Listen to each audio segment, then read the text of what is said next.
बिस्मिल्लाहिर्रहमानिर्रहीम। मैं हूं Afshina Asim. Welcome to my channel Shaan Pakwan. आज मैं आप लोगों के लिए बहुत ही ज़बरदस्त दम के कीमे की रेसिपी लेकर आई हूं। ये बहुत जल्दी और बहुत ही मज़ेदार बनकर तैयार होता है। आप इस कीमे को बनाकर दावतों में सर्व कर सकते हैं या मेहमान आ जाएं और फौरी तौर पे बनाना हो तो बहुत ही क्विक रेसिपी है, मैं आपके साथ शेयर कर रही हूँ। बहुत ही खुशबूदार और लजीज ये बनकर तैयार होता है। आप मेरी इस रेसिपी को ज़रूर ट्राई कीजिएगा। तो आइए चलते हैं इसकी प्रिपरेशन की तरफ। यहाँ मैंने एक पोट ले लिया है, गैस को मैंने ऑन कर दिया है। अब मैं सबसे पहले इसमें डाल रही हूँ cooking oil, 3 table spoon cooking oil. सरसों का तेल में बनाने का ये होता है फायदा कि इसमें जायका भी बहुत मज़े का आता है। और दूसरा ये कि हमें इस तेल को थोड़ा सा गर्म करना पड़ता है। जब ये थोड़ा सा गर्म हो जाए, इसमें से धुआं निकलने लगे, फिर हमने इसकी लो फ्लेम को कम कर देना है। इसके बाद हम इसमें बाकी की चीजें शामिल करेंगे। मीडियम फ्लेम पे मैं इस ऑयल को थोड़ा गर्म कर रही हूँ। यहाँ पे ऑयल गर्म हो चुका है। अब मैं इसमें डाल रही हूँ गरम मसाला, जिसमें है लौंग 5 अदद, 1 अदद बादियान का फूल, ये बहुत खुशबू देता है, और 10 से 12 अदद काली मिर्च। अब मैं इसमें डाल रही हूँ प्याज 3 अदद। प्याज को मैंने बारीक चॉप कर लिया था। मीडियम फ्लेम पे हम इसे सॉफ्ट होने देंगे। यहाँ पे प्याज सॉफ्ट हो चुकी है, थोड़ा सा कलर भी चेंज हो चुका है। अब मैं इसमें डाल रही हूँ कीमा, मशीन का पिसा हुआ है, ये आधा किलो कीमा है। प्याज के साथ हम इसको अच्छी तरह से भूनेंगे मीडियम फ्लेम पे। यहाँ पे हमने कीमे को 1 मिनट तक भूनना है ताकि इसका थोड़ा सा कलर चेंज हो जाए। ये देखिए यहाँ पे कीमे का कलर भी चेंज हो गया है और जो कीमे में थोड़ा बहुत पानी था वो भी ड्राई हो चुका है। अब मैं इसमें डाल रही हूँ लहसुन अदरक है 2 टेबल स्पून। इसके साथ हम इसे थोड़ा सा भूनेंगे, बस चंद सेकंड तक।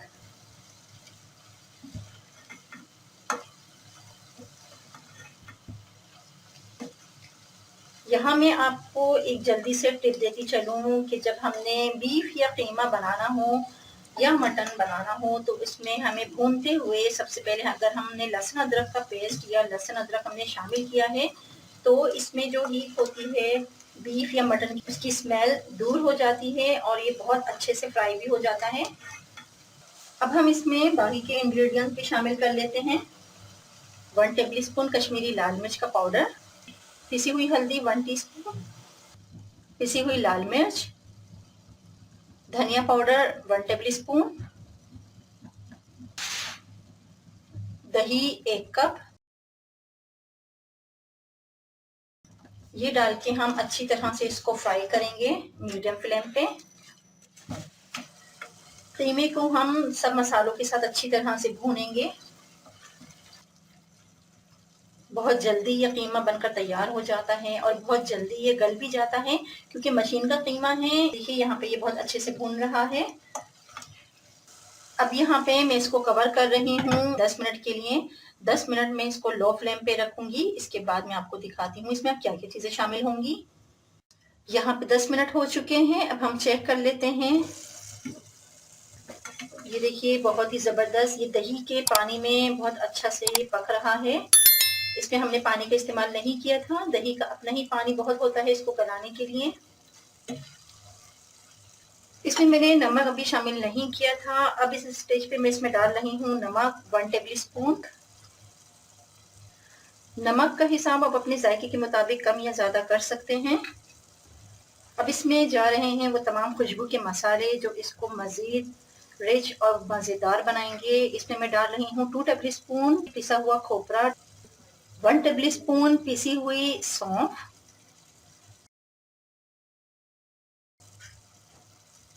सफेद जीरा भुना हुआ और पिसा हुआ, पिसी हुई खसखस 2 टेबल स्पून। अगर आपको खसखस अवेलेबल नहीं हो तो आप इसके अंदर काजू या बादाम भी पीस के डाल सकते हैं या उसका पाउडर बनाकर डाल सकते हैं।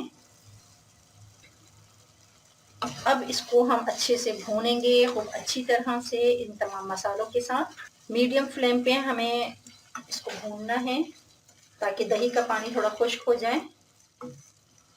बस चंद सेकंड तक हमने इसको भूना है। अब मैं इसमें डाल रही हूँ 2 टेबलस्पून भुना हुआ बेसन। अगर आपको बेसन अवेलेबल नहीं हो, इसमें आप ये चने भी इस्तेमाल कर सकते हैं, भुने चने आप उसका पाउडर बनाकर भी इसमें शामिल कर सकते हैं, लेकिन बेसन हर घर में मौजूद होता है, इसलिए हम यहाँ पे बेसन का इस्तेमाल कर रहे हैं 2 टेबलस्पून। इसे मैंने रोस्ट कर लिया था। इसको हम मिक्स करेंगे अच्छी तरह से। इसी के साथ मैं इसमें डाल रही हूँ 4 अदद साबुत लाल मिर्चें हैं। आप यहाँ पे सूखी हुई मिर्च का भी इस्तेमाल कर सकते हैं। अब मैं यहाँ पे सिर्फ 2 to 3 टेबलस्पून 2 से 3 चम्मच पानी के डाल रही हूँ, ताकि इसमें जो हमने खसखस डाली है वो फूलती है। अच्छी तरह से हमने इसको भून लिया। अब मैं इसे ढक्कन लगा रही हूँ 10 मिनट के लिए। हम इसको दम पर रख रहे हैं, बिल्कुल लो फ्लेम पे। मिलते हैं 10 मिनट के बाद। यहाँ पे 10 मिनट हो चुके हैं। अब हम चेक कर लेते हैं कि कीमा कहाँ पे पहुँचा। ये देखिए, बहुत ही मज़ेदार, बहुत ही लजीज ये बनकर तैयार हुआ है। बहुत ही ज़बरदस्त इसमें से खुशबू आ रही है।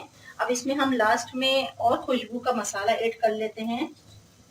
इसमें मैं डाल रही हूँ गरम मसाला। इसमें मैंने इलायची को बारीक इसके साथ कूट लिया था। यह होममेड गरम मसाला है। गरम मसाला 1 टेबलस्पून, हरा धनिया, चंद पत्ते हरा धनिया के बारीक बारीक मैंने इसको फाइन चॉप कर लिया था। मिक्स करेंगे अच्छी तरह से। फ्लेम को मैंने ऑफ कर दिया है। अब यहाँ लास्ट पे हम इस पे धुआं लगाएंगे। यहाँ मैंने डब्बा रोटी का पीस ले लिया है। ये देखिए, इसका टॉप का पीस होता है। इस तरह से हम इसको वेस्टेज में डालने से बेहतर है कि हम इसको यूज कर लें। इसका भी तरीका मैं आपको बताऊंगी, बहुत जल्द आपके साथ शेयर करूंगी कि इस तरह के जो पीस बच जाते हैं डबल रोटी के, उसको किस तरह से यूज करना चाहिए ताकि ये वेस्ट ना हो। इसको मैंने इस पे रख दिया है।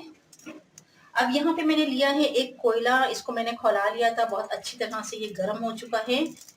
इस पे हम डालेंगे 1 टेबलस्पून सरसों का तेल धुआं लगाने के लिए।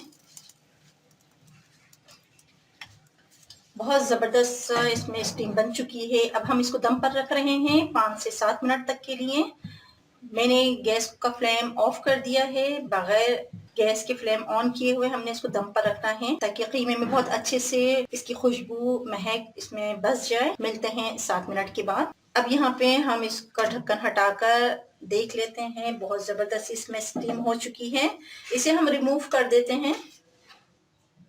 अब मैं यहाँ पे आपको सर्व करके दिखा रही हूँ। बहुत ही मज़ेदार ये बनकर तैयार हुआ है। ये देखिए, बहुत ही लजीज इसमें से खुशबू आ रही है। बारीक कटी हुई जूलियन कट की हुई अदरक है, इससे मैं इसे गार्निश कर रही हूँ। बहुत ही शानदार, बहुत ही लजीज ये बना है। आप ज़रूर ट्राई कीजिएगा। मुझे बहुत अच्छा सा फीडबैक दीजिएगा। ये मिलते हैं अगली वीडियो तक के लिए। अल्लाह हाफिज़।